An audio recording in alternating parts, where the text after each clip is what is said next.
Magandang araw sa inyong lahat mga banateros. At eto na nga, pag-uusapan natin ang mga issue sa lipunan. Pabubulaanan ang mga fake news. At syempre, pag ang tama naman ay ating pong papalakpakan. Ayun po, maraming salamat. Eto na nga mga kababayan, isa lamang pong paalala sa ating mga tagapanood ng ating programang Banat Bay ay yung mga sumasali po sa contest na pakape ni Banat Bay, 500 GCash sa mga tatlong sasagot. At yung tatlong unang sasagot na yan, pag minessage kayo ni Ann Harot, wag nyo na siyang harutin dahil maharot yan. Pag minessage kayo ni Ann Harot, ibigay na ninyo yung number nyo, yung GCash number nyo, ibig sabihin kayo ay nanalo. At pag kayo ay nanalo, syempre, ipapadala ka agad-agad ni Ann Harot yung 500. Pag hindi niya pinadala agad-agad, meaning mga kababayan, kinurap niya po yun. Gago! Kaya, antabayanan nyo lang yung tanong, Yung tanong ay maaari nasa unahan, nasa gitna, nasa bandang dulo, o di kaya pagtapos na. Pagtapos na, paano kayo tatanong nyo na nung pambihirang buhay reo? Anyway, eto na nga ho, pag-usapan Pero na natin. bago po mangyari ang mga ganyang klaseng usapan, ulitin lang po natin mga kababayan, baka naman pwede mag-subscribe na po kayo kasi sa mga nanonood, 52% hindi nakasubscribe. Pero alam nyo nakita ko yung statistics medyo umaangat na po ito. Marami na po ang nanonood na nakasubscribe. Pero kung maaari pa, yung iba pa, yung remaining na nanonood, baka naman pwede tayo mag-subscribe. Okay. Ito na nga, pag-usapan na po natin yung inabsuelto ni Marcos ang kanyang pinsan. Ako? Gago! Diba, syempre naman, sabi nga blood is thicker than oil. Blood is thicker than water. Ika nga, ibig sabihin, pag iyong kamag-anak, ay talaga namang iyong poprotektahan, di ba? Baka sabihin ninyo, ako lang ang nagsabi niyan. Abay, pakinggan ho natin mismo yung inyong presidente. Pakinggan ho ninyo mismo ang inyong presidente sa mga tanong ng kanyang media. Bakit kanyang media? Kanya naman yun Mga press, mga Malacanang press cartel yan Anyway, ito po yung video na yon. At kung mapapansin ninyo, ito'y kakaiba. Bakit kanyo? Una sa lahat, alam naman natin si Marcos hindi mahilig yan sa presscon. Takot yan Takot yan sa presscon Bakit? Kasi hindi niyan kaya yung confrontation Actually, may nagsabi na sa akin yan kakilala niya. Di umano daw, talagang itong si Marcos, takot ito sa confrontation. Takot daw ito doon sa harap-harapang debate o kaya tanungan dahil natataranta daw ito pag tinanong. Kaya nga, di ba, mapapansin ninyo, noong panahon ng kampanya, hindi humarap yan. At may napabalita pa na humarap lang siya sa isang istasyon na yung isa sa mga host doon na ngayon nasa posisyon na. Gago! Nasa posisyon na ngayon, ibig sabihin, in-appoint. Yung tao daw na yun ay nag-feed ng mga tanong sa kanya. Kasi nga, hindi niya masasagot yung mga on the spot. Kung maaalala ninyo, yung panahon ng 2016, yung debate sa Vice President, kumain ng alikabok itong si Marcos kay Cayetano. Maalala nyo nun, di ba? Yung tungkol dun sa issue ng korupsyon, kumain ng alikabok itong si Marcos. Kaya itong ginawa niyang presscon, ang interpretasyon ko dito, ay ito'y natataranta na ho siya. Bakit kanyo? Kasi sa November 16, 17, and 18 ay may magaganap na paghahatol ng taong bayan. Paghahatol ng taong bayan sa administrasyon ni Marcos. Gago! At dito, hahatulan daw siya ng isang malupit na you don't deserve your position, sabi ika nga. Di na natin alam kung yan na yung makatotohanan. Pero ako, ang aking lamang pong isang opinion tungkol po dito, bakit 3 araw? Ang ibig sabihin ng 3 araw, ito lang ito. Ito, akin lamang po itong opinion. Hindi ko sinasabi opinion ito ng INC. Ito po ay aking lamang pong opinion at obserbasyon. Ang INC po ay, alam naman po natin, it's a religious group na bihasa din sa Biblia. Maaaring magkakaiba-ibang interpretasyon. Pero gayunpaman, sila ay pamilyar din sa Biblia. Alam din nila yung Biblia.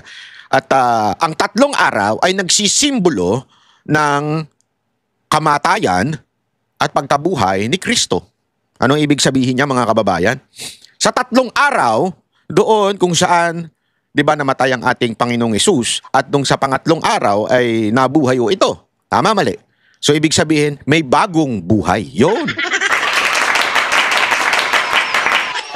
tayo'y umaasa. Aking opinion lamang po ito ha. Ulitin ko, hindi po ito opinion ng INC. Opinion ko po ito. Hindi rin po ako membro ng INC.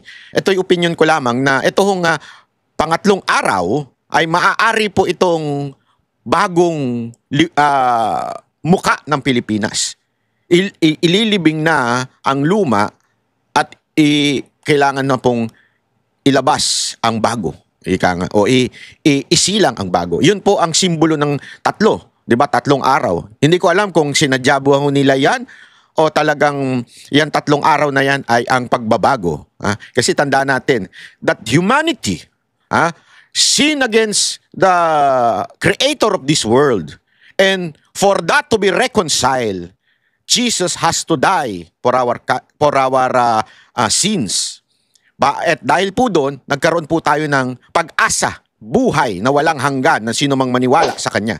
At ako'y naniniwala na maaaring ito'y simbolo din ng pagbabago ng bansang Pilipinas. Dahil alam po natin, lugmok na po ang ating bansa sa ekonomiya, lugmok na po ang ating bansa pagdating ho sa, kung titingnan ho ninyo, yung dolyar, pinakamataas na sa kasaysayan ng bansang Pilipinas. 59, konti na lang. Naku po, patay tayo dyan. Pag nag-60 yan, tiba-tiba ang mga YouTuber dyan. Kasi alam niyo naman, dolyar ang pasahod ng YouTube. Pag kinonvert mo yan, mataas-taas yan. Yeah? Natutuwa yung mga, hindi ako natutuwa dyan. Kasi may implication din po yan. Even if mataas ang kikitain natin, halimbawa tayo may kamag-anak na OFW, maaring mataas nga ang kitain natin, o sabihin malaki yung equivalent ng ating pera sa dolyar na ipapadala sa atin, o kaya naman sa YouTube ipapasahod sa atin, gayunpaman, tataas ang presyo ng mga bilihin, lalo na yung mga ini-import. Ang problema, this country is an import country. Totoo naman, di ba? Tayo po yung bansang hindi nakakatayo sa sarili nating ekonomiya. Hindi ho tayo, lagi ho tayo nag-i-import. Therefore, kung nag-i-import tayo, mas mahal na ngayon yung pagbili natin dun sa ini-import natin. Di ba ho? Ibig sabihin din po nun, pag mahal natin binili, mahal din ibebenta ng mga negosyante sa atin. So, ang nangyayari dyan, hindi ho, maaring makabawi tayo in a way sa mga malilit na bagay, pero pag tayo ay nag-purchase na, medyo mataas na po ang presyo. Yan ang isang dahilan din kung bakit tumataas ang krudo, tumataas ang mga kung ano-ano pang presyo ng bilihin. Dahil po sa importation na ginagawa ng ating bansa. Dahil nga mataas ang equivalent ng dolyar, ayari tayo. Sa makatuwid, yung pangkalahatan, yung pagtaas ng dolyar, hindi ho yan good news. Bad news po yan, sa totoo lang. At yan po nangyayari sa Pilipinas. At natutuwa naman ako dahil marami nang nagigising mga Pilipino. Sabi nga ho nila, hindi lamang po ito isang sekta. Maari yung sa iglesia ay meron silang ginawa sa Luneta, pero sa grandstand. Gayon pa man, may mga magrarally din ho daw sa iba't ibang lugar. At ang kinagusto ko dito, hindi ho pinamumunuan ito ng mga komunista. Yun ang panalo dyan. Kasi yung rally ng komunista, lalo na yung mga Gen Z na wala namang alam, ay isa lamang naman po ang motibo ng mga yun. Alam naman po natin, lalo na yung mga Gen Z na sumisigaw na, ikulong na yan, mga kulangot, ikulong na yan. Sila nakikiuso lamang at hindi naman po nila naintindihan ang tunay na nangyayari sa ating bayan. At patuloy na umaagree sila na hayaan ng korupsyon dahil ayaw nilang mapalitan si Marcos, dahil nga nandiyan si VP Sara Duterte. So, titiisin na lang nila yung suka na kinakain nila kaysa sa magutom sila. Parang ganun yun di ba? Titiisin mo yung administrasyon ni Marcos dahil ayaw mo maging presidente si VP Sara Duterte. Tama, mali? Parang ano rin yan. Titiisin mo, nakainin mo yung sarili mong suka, at nanamnamin mo pa kasi ayaw mong magutom. Tama, mali? Di ba? Ganun yun So, you would settle for less. Di ba? Tandaan nyo, maliho yan, lalo na sa paghahanap ng jowa, tsaka asawa. Sometimes you just settle for less. Ano nangyayari? In the long run, iiwan mo yan. O in the long run, magkakabit ka. Kasi you settle for less. Ang inang analogy yun, hayop di ba? Ganun ang mangyayari. Kaya hindi ako naniniwala sa rally ng mga makakaliwa. Yung mga komunistang NPA na yan, hindi ako naniniwala sa rally nila. At yan, isa'y malaking katarantaduhan. At lalong-lalo na yung mga Gen Z na walang alam, na inimpluwensyahan lang nila, mas maniniwala pa ako sa rally sa 16, 17, and 18. At sana, hindi na umabot dun sa rally ng mga makakaliwa. Sana'y magkaroon na ng tunay na pagbabago. Again, in a peaceful and legal way. Ibig sabihin po yung naaayon lamang sa konstitusyon. Ako po ay sumusuporta sa batas. Whether it favors me or it favors anyone, as long as it is the law, we must follow. Ayoko ho ng lumalabag sa batas. Dapat po laging nasa batas ang ating gagawin. Kasi hindi magiging magandang halimbawa ang isang bagay kung gagawin mo tong illegal. Bakit ho kanyo? Sabi nga ho sa salita ng Diyos, don't pay evil with evil. Something like that. Di ba? Kasi sa akin naniniwala ako, dalawa yan eh. It's always God's way or men's way. Man's way. Tama, man's way. Di ba? Dapat gawin nating tama. Para ang lahat ng bagay ng pagbabago ay tama. Di ba? Huwag tayong gagawa ng labag sa batas. Dapat po ay tama. At ano po ang tama? That the AFP is the protector of our Constitution. Not of the President, but of the Constitution. And the power of this administration or the power and authority emanates from the people. Okay? Not from the President. From the people. So yun lamang po. Pakinggan po natin itong interview ni Marcos na sa tingin ko ay tila inabsuelto na ang kanyang pinsan. Panoorin natin ni. From Kat. Good morning, Mr. President. Sir, you mentioned in the latter part of your speech na tapos na ang maliligayang araw nyo, hahabulin namin kayo. The nation's question is, why is former Congressman Zaldico's passport not yet canceled? And what is the government doing to actually either convince him or force him to return to the Philippines? Ako, kakabahan na yan si Marcos sa mga ganyan mong tanong. Hindi, sa mga ganyan mong tanong, hindi kaya ni Marcos sagutin yan. Sa totoo lang po, hindi niya kayang sagutin yung mga gayang tanong po. Ha? Tuloy. I think that's best directed at the lawyer because it's a legal answer. And the legal answer is because hindi pa nasampahan ng kaso, therefore the request for the cancellation of his passport cannot yet be made. However, when that time comes, we will immediately cancel his passport. Himayin natin yung kanya sinabi. Sabi niya, it's a legal question that lawyers should be the one answering it. Plus, the legal way is wala pa daw kaso. And until that case is being filed, malabong kansilahin daw ang passport. Sana true, no? Sana totoo. Pero pagkakalaban mo na, wala na. You can bend the law. Kung ako si ate, dapat sinundan ko ng ganitong tanong eh. Mr. President, how about bending the law? Which your secretary before suggested. Sometimes you have to bend the law. Not break the law, but bend the law. Why not bend the law? So that this Zaldico can no longer run from the accusation filed sa kanya. Diba? Why not bend the law? Akala ko ba we can bend the law? Sabi ng iyong sekretary na isang abogado din. Pangalawang tanong. Why until now there is no case filed against Zaldico? Ang tagal na po niyan. Sabi mo nga diyan sa iyong interview, 3 months na from your SONA. At the evidence sumisigaw na ang ebidensya. Kaliwat kanan na ang sigaw ng ebidensya laban kay Zaldico, and yet wala pang nafa-file. Bakit wala pang nafa-file? Para hindi makansela ang passport. Gago!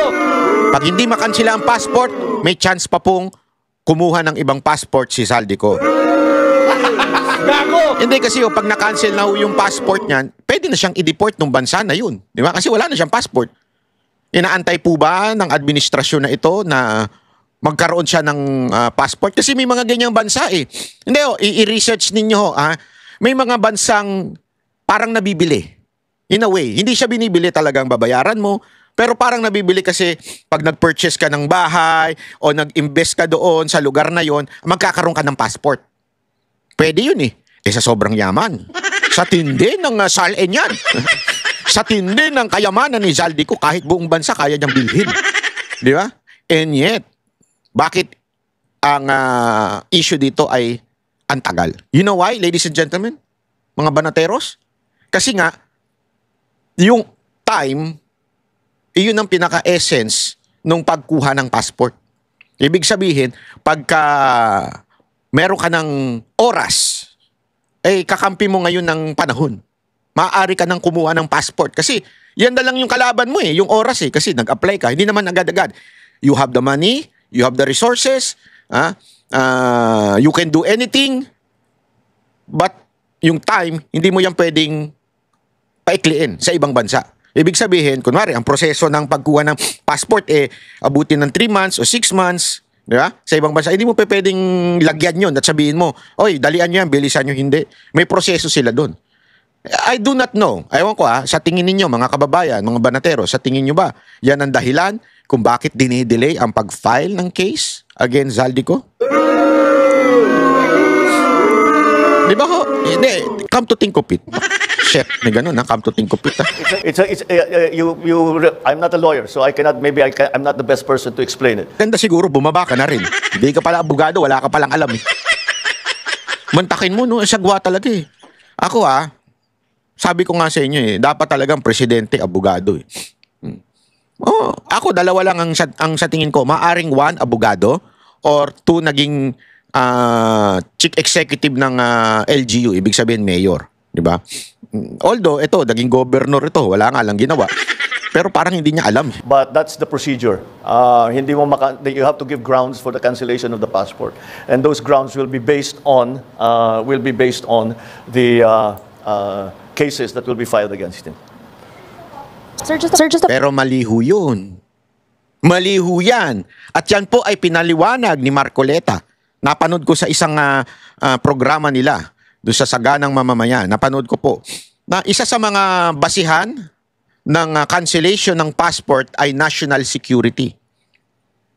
And I think, more than anything else, ito national security po. Bakit kanyo? Kung yung akusasyon kay Zaldico ay ipagkulimbat ng limpak-limpak na salapi. With feelings yun Meron akong puti dito. Kinain ko tuloy na obvious ba na kumain ako ng gatas. Di ba, totoo, pag limpak-limpak na salapi na di umano ang inaccuse kay Zaldico, ito'y ito'y sapat na grounds para po ay siya ay masabing concern, national security na ito. Di ba? Kasi kung inaakusahan na siya ng mamamayang Pilipino, lalo na ng gobyerno, abay, ito dapat nang kansilahin. Di ba? Nako. Hanapin natin yan passport law in PH. National security. Hanapin natin yan. Kasi nakita ko yan, binasa ko yan Ewan ko kung nagbabasa ito si Marcos Ayan, merong amendments Under RA 10928. Ayan. Ito sabi doon how the passport law protects national security, a screening of applicant, DFA must verify identities, citizenship, criminal records, any national security concern. Yon. Sa pagbigay pa lang, kailangan meron ng national security concern. Grounds for denial or cancellation of passport. The DFA can deny, cancel, restrict, or refuse renewal. Isa-isa natin. Deny, cancel, restrict, or refuse renewal. A threat to national security, number 1. Ako po. Second, facing a national security related cases. Involved in terrorism, espionage, or crimes against the state. Anak ng tutsang kalabaw Using a false identity. Wala na yan. Subject to an active law enforcement watch list. RA 8239, Section 4 and Section 6. The DFA has the power to deny passports on grounds of national security, public safety, or public health. Pwede hong i-deny. Ang linaw po niyan Pwede pong i-deny ng DFA. Mr. Marcos, what are you talking about? Did you even read RA 8239 Section 4 and Section 6? I'm not a lawyer, but I know how to read. At wala na hong iba pang interpretasyon dyan sa national security. Di ba? Ito national budget ang accusation nyo against Zaldico. Remember hindi lang po mamamayan ang nag-aakusa. Yan po ay akusasyon ng gobyerno rin ni Marcos. Bakit hindi ninyo makansela? Doon pa lang po, malabo na yung sinasabi ninyo, Mr. Marcos. Sir, just a follow-up question on that point. Sir, how convinced are you that Zaldico is the most guilty in this case? Or are you somehow amenable to extending an option for him to become a state witness? I'm sorry, extending? An option for him to become a state witness. That option is always there. except for them who are the most guilty. Oh, eto na. Pwede daw ba na state witness si Zaldico? Depende daw kung pinaka-guilty, di ba? Oh. Kung hindi pinaka-guilty. Do you think he is? I don't want. And then pag sinabi ko, sasagutin kita, sasabihin nyo, prejudged. Let the courts do their work. Let the judges do their work. One more point on your presentation. Parang ang talino nung sagot, di ba? Let the court do their works. Oh, lupit mo, Brad. Parang totoo. Very obvious, very noticeable po na marami sa mga pangalan binanggit ninyo, DPWH officials, contractors, pero kakonte, if at all, yung mga nabanggit na legislators who are. Well, no, they're part of the list. May maganda dun sa likod. May maganda dun sa likod. Nakita ninyo? Ha? Andali, ipapakita ko muna sa inyo. May maganda dun sa likod. Ayun, oh. Ayun, oh. Presentation. Ayun, no? Very yung nakaitim, obvious, na nakasalamin. Ayun, yung umatching. God bless you, ma'am.